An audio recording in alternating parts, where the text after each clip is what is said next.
তো কালকে আমার ভিডিও যারা দেখছেন, দেশ থেকে আমার একটা ভাইয়া আসছে, তো অনেকগুলো জাম্বুরা নিয়ে আসছে। দেশের বাড়ির জাম্বুরা গাছের জিনিসের কিন্তু অন্যরকম একটা মজা। তো দেশে গেলে কেউ টুকিটাকি জিনিস নিয়ে আসে, ভালোই লাগে। সবসময় তো ঢাকা শহরে কিনেই খাই।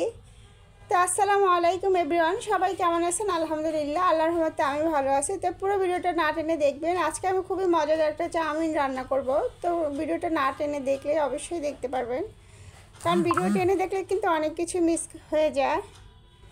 তো সকাল থেকে শুরু করলাম, আমার বোনকে নিতে আসলাম। আসলে স্কুলে এত প্রচণ্ড গরম, আজকে কালকের থেকে প্রচণ্ড গরম। হঠাৎ করে গরমটা মনে বেশি পড়ছে, আর গরমের কারণে সবাই অসুস্থ হয়ে যাচ্ছে। আর স্কুলে বাচ্চাদের জন্য আরও বেশি কষ্টকর হয়ে যাচ্ছে। এত বড় স্কুল, কিন্তু স্কুলের ভিতরে ফ্যানগুলো ভালো করে ঘুরে না। ফ্যানের জন্য দেখা যায় বাচ্চারা গরমে অস্থির হয়ে জামা কাপড় ভিজে আরও ঠান্ডা জ্বর চলে আসতেছে। এখন মনে অনেক ঘরেই এটা হচ্ছে। আর বাচ্চাদের এত বাজে অভ্যাস যে সকালবেলা আসলে খালি পেটে ঝালমুড়িটা না খাওয়াই উচিত। তো আমার বোন ডেলি সে ঝালমুড়ি খায়, অনেক মানা করা হয়, তো অনেক বাচ্চারাই খায়। আসলেই না খাওয়া উচিত, খালি পেটে এগুলা শরীরের জন্য ভালো না, পরে কিন্তু বড়োদেরই কষ্ট হয়। তো আমার বোন স্কুলে গেছে ঠিকই, কিন্তু আসলে একটু অসুস্থ হয়ে পড়ছে গরমের কারণে, বমি টুমি করে রাত্রেবেলা একাকার। তো এখানে একদম ফ্রেশ শাক নিয়ে আসছি, রান্না করতে চলে আসলাম। এগুলো হচ্ছে আমাদের গাছের বাগানের শাক। সবাই তো দেখেন আমাদের বাগান আছে। তো এটা আমাদের বাগান বলতো আমাদের এখান থেকে না, অন্য জায়গা, কিন্তু বাগান থেকে কিনা না। আর আপনি বাজার থেকে যতই শাক কিনে খান না কেন, 12 মাসই তো খাওয়া হয় দেখা যায় কম বেশি, কিন্তু ওগুলো সিদ্ধ হয় না, কিছুই না, কারণ ওগুলোতে কিছু একটা দেয় হয়তো।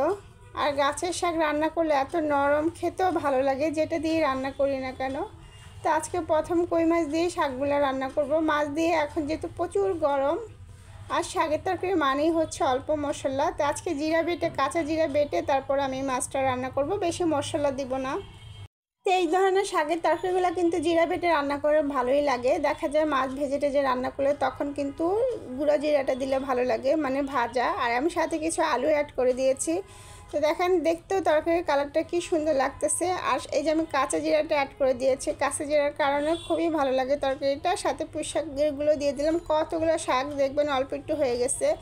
আর বাজারের শাক দেখেন যতটুকুই আনেন ততটুকুই থাকে, তেমন একটা কমে না। তো এখন আমি মাছগুলো দিয়ে তারপরে জল এড করে দিব গরম পানি। তো এখানে আমার 2 টাইপের মাছ ছিল, যেহেতু আমি আমাদের বাসায় মানুষ কমের জন্য অল্প করে মাছ রাখি। তো এই জন্য যখন দরকার হয় 2 প্যাকেট একসাথে রান্না করে ফেলি। আর এখানে যে পাটের শাকটা ভাজি করব। আর যেটা বললাম যে প্রচণ্ড গরমের কারণে দেখা গেছে আমার বোনটা একটু অসুস্থ। সবাই ওর জন্য দোয়া করবেন ইনশাল্লাহ, যেন তাড়াতাড়ি সুস্থ হয়ে যায়। বাচ্চাদের আসলে অসুস্থ হলে তেমন একটা ভালো লাগে না। আর এই যে বিকালে আজকে চাউমিন রান্না করতে চলে আসছি। তো চাউমিনটা আমি মুরগির মাংস দিয়েই করব।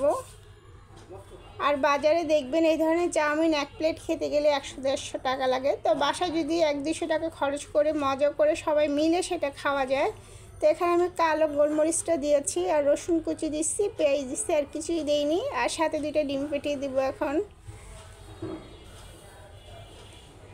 আর আমি সাথে কিছু সবজি অ্যাড করে দিব, গাজর, বিনস সব কিছু। আর আমি নুডলসটা আগে সিদ্ধ করে এখানে একটা আপনাদের জিনিস দেখাচ্ছি, সেটা হচ্ছে আমি এখানে বরফ দিয়ে দিলাম। এই বরফের কারণে নুডলসটা একদম ঝরঝরা হবে। আপনি রান্না করার অনেক পরও দেখবেন নুডলসটা দেখতে একটার সাথে আরেকটা লাগবে না, একদম আঠালো টাইপের যে হয়ে যায়, সেই আঠালোটা আর হবে না।